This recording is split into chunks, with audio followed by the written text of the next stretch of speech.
how can we really be intentional about thinking about winter and planning for our cities. And obviously cities have recreational programs and they program outdoor activities for the winter, but how can you go beyond that in terms of making neighborhoods more functional, more livable, more healthy in the winters? Places where people want to be are the foundation of our social fabric and also our economies. And so if people like being in a place, then they want to use it more.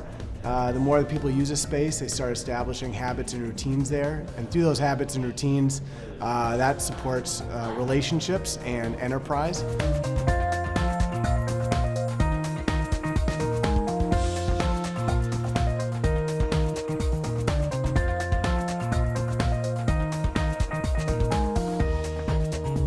There's a sense of positive peer pressure where we're seeing that other cities that share our climate are getting better community and economic development outcomes by embracing this and leaning into being a winter city. So I think it is part of the new normal to be a community that embraces it, because if you're a place that values economic and community development, you lose out on so much if you skip 4 months of the year. It's really about the arrangement and the relationship between the physical elements and the activities that are taking place within every single space, which makes a place great and valuable and social. I did visit Norway last year and was excited to be in Bergen. It wasn't winter, but it was cold and rainy. And there were outdoor markets where people were protected by relatively inexpensive plastic flaps and there were heat in those spaces.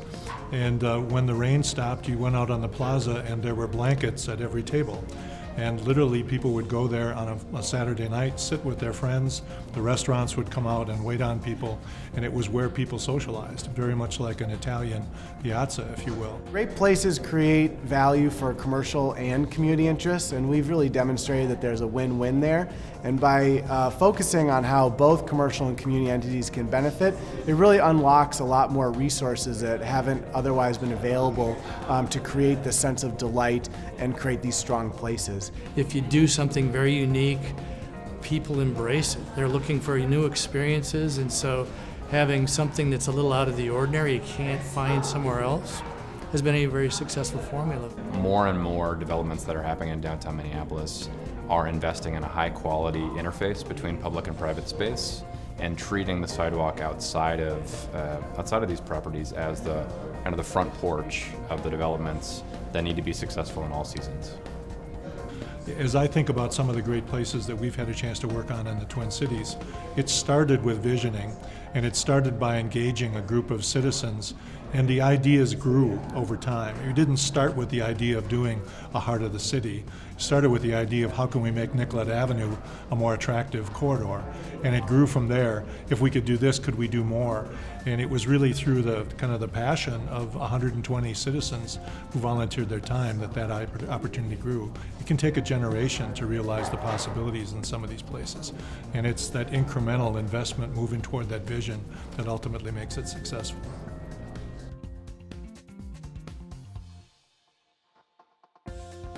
The life of a space really happens after the ribbon cutting. The act of planning needs to not only incorporate the physical elements, but then also how those physical elements will be used and taken care of and adapted over time.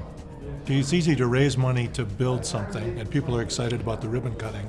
It's a lot less exciting to get people to pay for snow clearing or maintenance of a pump. It just simply is one of those things you have to take the time and discipline yourself to think about at the outset of the project, because it's absolutely essential for having that project have life. Making sure that you have adequate staff and materials and a strategy to maintain the area around facilities and to and from those facilities in a safe manner. If we are able to partner with neighborhood groups to adopt shelters to remove some of the snow around them, if we're able to coordinate or do a better job of coordinating with road clearing authorities so that we can time our snow removal activities with theirs so that we're not clearing snow and then ending up with the windrow right where we just shoveled. I mean, trying to realize efficiencies where you can and form partnerships again is really important.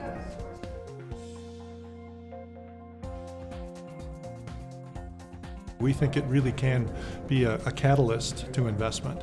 It does get people outside of all generations and activate spaces. And there's a combination of the people places where people watch the activity and then the people engaged in the activity. The places where it fits, it can be a real home run. Creating delight is also serious business, and it's important work that we should strive for in every place.